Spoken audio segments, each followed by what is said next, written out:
আসসালামু আলাইকুম রহমতুল্লাহি ওয়াবারাকাতুহ। আজ সোমবারের দিনে বা রাতে এই আমলটি করলে মনের আশা পূরণ হবে, সকল দোয়া কবুল হবে ইনশাআল্লাহ। সাপ্তাহিক আমল পেশ করা হয় সোমবার ও বৃহস্পতিবারে। হাদিসে এসেছে এই দুদিন রাসূল সাল্লাল্লাহু আলাইহি ওয়াসাল্লাম রোজা রাখতেন। আমরা যদি সম্ভব হয় রোজা রেখে ফজরের নামাজের আগে হোক কিংবা পরে হোক অন্তত 11 বার ছোট্ট এই দোয়ার আমলটি করব। আল্লাহ তাআলা আমাদেরও মনের নেক আশা ইনশাআল্লাহ পূরণ করে দেবেন। মনের মধ্যে বিশ্বাস নিয়ে আমলটি করলে এর ফল আপনি পাবেন। এটি একটি পরীক্ষিত আমলের ভিডিও ইনশাআল্লাহ। আবু হুরায়রা রাদিয়াল্লাহু তাআলা আনহুর বর্ণনা মতে রাসূল পাক সাল্লাল্লাহু আলাইহি ওয়াসাল্লাম বলেন, প্রতি সপ্তাহে সোমবার বৃহস্পতিবার আল্লাহ তাআলার কাছে আমল পেশ করা হয়, তখন আল্লাহ তাআলা তার মুমিন বান্দাদের ক্ষমা করে দেন। সুবহানাল্লাহ। তাছাড়া আমরা জানি যে ফরজ ও ওয়াজিব রোজা ছাড়া অন্যান্য যে রোজা সেগুলোকে নফল রোজা বলা হয় থাকে। নফল মানে অতিরিক্ত, ফরজ বা ওয়াজিব নয়। মূলত এই নফল রোজা আবার দুই প্রকারের হয় থাকে। প্রথম প্রকার হলো নির্ধারিত বা আল্লাহর রাসূল সাল্লাল্লাহু আলাইহি ওয়াসাল্লাম কর্তৃক পালনকৃত, এই প্রকার রোজা রাখা সুন্নত। দ্বিতীয় প্রকার হলো অনির্ধারিত, যেগুলোকে মুস্তাহাব বলা হয়। এই উভয় প্রকার রোজাকে মূলত সাধারণভাবে নফল রোজা বলা হয় থাকে। আর এই নফল রোজার ফজিলত সম্পর্কে হাদিস শরীফে হযরত আবু হুরায়রা রাদিয়াল্লাহু তাআলা আনহু বর্ণনা করেন, রাসূল সাল্লাল্লাহু আলাইহি ওয়াসাল্লাম বলেছেন, প্রত্যেক বস্তুর যাকাত আছে, শরীরের যাকাত রোজা। ইবনে মাজাহ মিশকাত শরীফের একটি হাদিস। তাছাড়া রাসূল পাক সাল্লাল্লাহু আলাইহি ওয়াসাল্লাম আরও বলেন, রোজা হলো ঢাল স্বরূপ এবং জাহান্নাম থেকে বাঁচার সুদৃঢ় দৈর্ঘ্য। নাসাঈ শরীফের হাদিস। তাছাড়া হযরত ইবনে খুজাইমা ও হাকিম আবু ইমাম বর্ণনা করেন, রাসূলুল্লাহ সাল্লাল্লাহু আলাইহি ওয়াসাল্লামকে তারা বললেন, হে আল্লাহর রাসূল সাল্লাল্লাহু আলাইহি ওয়াসাল্লাম, আপনি আমাদের কিছু আমল করার উপদেশ দান করুন। তখন রাসূল সাল্লাল্লাহু আলাইহি ওয়াসাল্লাম বলেন, রোজা অবলম্বন করো, এর সমকক্ষ কোনো আমল নেই। তারা পুনরায় বললেন, আমাদের কোনো আমল বলে দিন। রাসূলুল্লাহ সাল্লাল্লাহু আলাইহি ওয়াসাল্লাম বলেন, রোজা অবলম্বন করো, এর সমতুল্য কোনো আমল নেই। তারা পুনরায় একই প্রার্থনা করলেন। রাসূল পাক সাল্লাল্লাহু আলাইহি ওয়াসাল্লাম পুনরায় একই আদেশ করলেন। সুনান নাসাঈ শরীফের একটি হাদিস। হযরত মুয়াজ ইবনে আনাস রাদিয়াল্লাহু তাআলা আনহু বর্ণনা করেন, রাসূল সাল্লাল্লাহু আলাইহি ওয়াসাল্লাম বলেছেন, যে ব্যক্তি রমজান মাস ছাড়া অন্য সময় আল্লাহ তাআলার জন্য একটি রোজা রাখবে, দ্রুতগামী ঘোড়া 100 বছরে যতদূর রাস্তা অতিক্রম করতে পারে, দোজখ বা জাহান্নাম তার কাছ থেকে তত দূরে অবস্থান করবে। তিরমিজি ও নাসাঈ শরীফের হাদিস। হযরত আবু সাঈদ খুদরি রাদিয়াল্লাহু তাআলা আনহু বর্ণনা করেন, রাসূল পাক সাল্লাল্লাহু আলাইহি ওয়াসাল্লাম বলেছেন, যে ব্যক্তি আল্লাহ তাআলার জন্য একটি রোজা রাখবে, আল্লাহ তাআলা তার মুখমণ্ডল দোজখের আগুন থেকে 700 বছরের রাস্তা দূরে রাখবেন। সুবহানাল্লাহ। বুখারী মুসলিম শরীফের সহিহ হাদিস।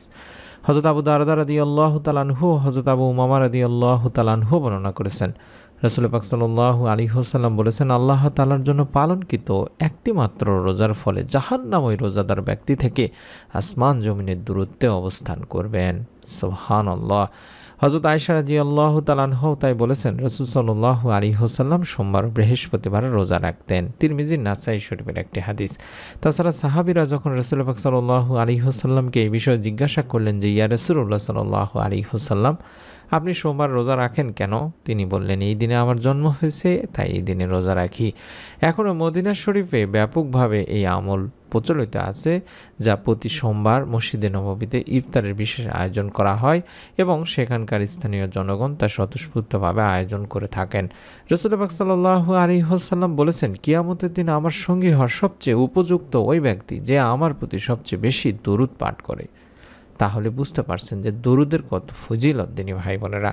ওই সাহাবী হতে আরও বর্ণিত আছে, অর্থাৎ রাসূল পাক সাল্লাল্লাহু আলাইহি ওয়াসাল্লাম বলেছেন যে আল্লাহ পাকের মনোনীত কিছু সংখ্যক ফেরেশতারা রয়েছে যারা জমিনের বুকে সফর করছেন, তাদের কাজই হলো উম্মতের দরুদ আমার নিকট পৌঁছে দেওয়া। নাসাঈ শরীফের একটি হাদিস। তাছাড়া খতিব আরও বলেন, আপনারা মহানবী সাল্লাল্লাহু আলাইহি ওয়াসাল্লামের সম্মানে বেশি বেশি দরুদ পাঠ করবেন, কেননা দরুদ শরীফ বান্দার জন্য বিরাট উপকারী একটি ইবাদত, অধিক সওয়াব ও বরকতের কারণ এবং বান্দার সম্মান ও ইজ্জত বৃদ্ধির ক্ষেত্রে অধিক সহায়ক।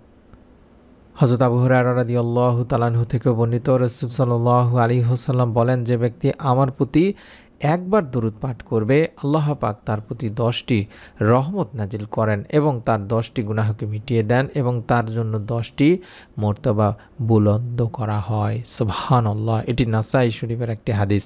তাছাড়া হযরত উমর বিন খাত্তাব রাদিয়াল্লাহু তাআলা আনহু বলেন, নিশ্চয়ই বান্দার দোয়া মুনাজাত আসমান ও জমিনের মাঝখানে ঝোলানো থাকে, তার কোনো কিছু আল্লাহ পাকের নিকট পৌঁছে না যতক্ষণ না বান্দা তোমার নবীর প্রতি দরুদ পাঠ করবে। তিরমিজি শরীফের একটি হাদিস।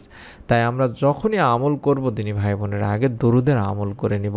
হযরত আবু হুরায়রা রাদিয়াল্লাহু তাআলা আনহু বলেছেন, হযরত রাসূল পাক সাল্লাল্লাহু আলাইহি ওয়াসাল্লাম বলেন, দরুদ শরীফের আমল কাল কিয়ামতের পুলসিরাতের অন্ধকারে আলোর কাজ করবে। সুবহানাল্লাহ, সুবহানাল্লাহ। যেই সময় কোনো আলো থাকবে না, সেই পুলসিরাতের রাতের অন্ধকারে আপনার এই দরুদ পাঠের ফজিলত আলোর কাজ করবেন। এবং আমরা জানি দরুদবিহীন দোয়া আল্লাহ তাআলার কাছে পৌঁছায় না। অর্থাৎ যখনই আপনি আমল করবেন তখন আগে দরুদ পাঠ করে নেবেন। হযরত আনাস রাদিয়াল্লাহু তাআলা আনহু থেকে বর্ণনা করা হাদিসটিতে রাসূল পাক সাল্লাল্লাহু আলাইহি ওয়াসাল্লাম বলেছেন, যতক্ষণ রাসূলুল্লাহ সাল্লাল্লাহু আলাইহি ওয়াসাল্লামের উপর দরুদ পড়া হবে না ততক্ষণ তা বাধাগ্রস্ত অবস্থায় থাকবে। অর্থাৎ এই দোয়া আল্লাহ তাআলার কাছে পৌঁছাবে না, এই দোয়া কবুলও করা হবে না। তাবারানী শরীফের একটি হাদিস। তাই প্রথমে আমাদেরকে অন্তত দরুদে ইব্রাহিম কিংবা ছোট দরুদ 11 বার পড়ে নেওয়ার পরে দোয়ার আমল করতে হবে দিনী ভাই বোনেরা। চাইলে সাল্লাল্লাহু আলাইহি ওয়াসাল্লাম, সাল্লাল্লাহু আলাইহি ওয়াসাল্লাম, সাল্লাল্লাহু আলাইহি ওয়াসাল্লাম এভাবেও পড়তে পারেন। তারপরে মনের নেক আশা পূরণের পরীক্ষিত প্রমাণিত কবুল হয় দোয়ার আমলটি করব, যেটিকে ইসমে আজম বলা হয় থাকে। এই ইসমে আজমের দোয়াটির মাধ্যমে আল্লাহ তাআলার কাছে চাওয়া হলে আল্লাহ তাআলা তার চাওয়া পাওয়াগুলো পূরণ করে দেন, তার ডাকে সাড়া দিয়ে থাকেন। এই দোয়াটির ব্যাপারে হাদিসে আনাস রাদিয়াল্লাহু তাআলা আনহু বলেছেন যে আল্লাহ রাসূল সাল্লাল্লাহু আলাইহি সাল্লামের সঙ্গে তিনি বসেছিলেন। এক সময় এক ব্যক্তি এসে এই দোয়ার আমলটি করলেন বা পাঠ করলেন। তখন নবী করিম সাল্লাল্লাহু আলাইহি সাল্লাম বলেন, এই ব্যক্তি ইসমে আজমের দ্বারা দোয়া করেছে। যে নামে ডাকলে তিনি সাড়া দেন এবং যে নামে তার নিকট চাওয়া হলে তিনি তাকে তা দান করেন। শুধু তাই নয়, রুবাইদা রাদিয়াল্লাহু তাআলা আনহু থেকেও বর্ণিত আছে, রাসূল সাল্লাল্লাহু আলাইহি সাল্লাম দুইজন লোককে এই দোয়াটি করতে শুনেছেন। তখন রাসূল সাল্লাল্লাহু আলাইহি সাল্লাম বললেন, তোমরা আল্লাহ তাআলার কাছে তো ইসমে আজমের মাধ্যমে চেয়েছো, যার মাধ্যমে চাইলে আল্লাহ তাআলা দান করেন এবং দোয়া করলে দোয়া কবুল করেন। সুবহানাল্লাহ। এই দুটি হাদিস থেকে এটি বোঝা যায় যে এই দোয়ার মাধ্যমে আল্লাহ তাআলার কাছে যদি কিছু চাওয়া হয় আল্লাহ তাআলা তার চাওয়া পূরণ করেই থাকেন। আর সেই দোয়াটি আমরা অন্তত 11 বার দরুদ পাঠ করে অন্তত 3 বার হলেও পাঠ করব। আল্লাহুম্মা ইন্নী আসআলুকা বিআন্না লাকাল হামদু লা ইলাহা ইল্লা আনতাল মান্নান বাদিউস সামাওয়াতি ওয়াল আরদ ইয়া জাল জালালি ওয়াল ইকরাম ইয়া হাইয়্যু ইয়া কাইয়্যুম। اللهم إني أسألك بأن لك الحمد لا إله إلا أنت المنان بديع السماوات والأرض يا ذا الجلال والإكرام يا حي يا قيوم। এভাবে অন্তত কম করে হলেও 3 বার পাঠ করে আল্লাহ তাআলার কাছে 2 হাত তুলে দোয়া করবেন। অবশ্যই দোয়ার শুরুতে বিশ্বনবী সাল্লাল্লাহু আলাইহি ওয়াসাল্লামের উপর আগে দরুদ পাঠ করে নেবেন 11 বার। তারপরে দোয়ার শুরুতে সূরা ফাতিহা বা আলহামদুলিল্লাহ বলবেন, অর্থাৎ আল্লাহর প্রশংসা বলবেন। তারপরে বিশ্বনবী সাল্লাল্লাহু আলাইহি সাল্লামের উপর দরুদ শরীফ পাঠপূর্বক দোয়া শেষ করবেন। এভাবে দোয়া করবেন, আল্লাহ তাআলার কাছে আপনার দোয়া পৌঁছে যাবে এবং আপনার দোয়া ইনশাআল্লাহ আপনার নিয়তের অনুযায়ী, আপনার নিয়ত যদি সঠিক হয়, সহি হয়, তাহলে ইনশাআল্লাহ আপনার দোয়াও কবুল হয়, আপনিও এর ফল পাবেন অতি দ্রুতই। কারণ এই দোয়ার মাধ্যমে আমি হাদিস থেকে আপনাদের সামনে তুলে ধরেছি, বিশ্বনবী সাল্লাল্লাহু আলাইহি সাল্লাম নিজেই বলেছেন, যদি এই দোয়ার মাধ্যমে আল্লাহ তাআলাকে ডাকা হয় আল্লাহ তাআলা তার ডাকে সাড়া দেন, তার দোয়া কবুল করেন। তাই অনুরোধ করছি, অন্তত জীবনে অনেক আমল করেছেন, একবার হলেও মনের মধ্যে বিশ্বাস নিয়ে মনটাকে নরম করে কয়েকবার দরুদ শরীফ আগে পড়ে নিয়ে অন্তত ইসমে আজমের দোয়াটি পড়ে আল্লাহ তাআলার কাছে নেক চাওয়াগুলো তুলে ধরুন। রব্বুল আলামিন ইনশাআল্লাহ আপনার মনের নেক আশা পূরণ করে দেবেন। আমরা মন থেকে দোয়া করি, আপনারা প্রত্যেকের জন্য বেশি বেশি করে দোয়া করবেন। আমাদের কমেন্ট সেকশনে গিয়ে এভাবে দোয়া করবেন যে আল্লাহ এই আমলের ওসিলায় যারা আমলটি করবেন তাদের সকলের মনে নেক আশা পূরণ করে দিন, সাথে সাথে আমার মনে নেক আশাগুলোও পূরণ করুন। এভাবে দোয়া করবেন। সকলে ভালো থাকুন, সুস্থ থাকুন। এরকম নতুন আমলের ভিডিও আমরা প্রতিদিন এই চ্যানেলটিতে দিয়ে থাকি। আশা করছি যারা এখন পর্যন্ত আমাদের একজন সম্মানিত সাবস্ক্রাইবার হননি, দয়া করে সাবস্ক্রাইব করে একজন সম্মানিত সাবস্ক্রাইবার হয়ে যান নতুন ভিডিওগুলো পাওয়ার জন্য। সকলে ভালো থাকুন, সুস্থ থাকুন। আসসালামু আলাইকুম ওয়া রাহমাতুল্লাহি ওয়া বারাকাতুহু।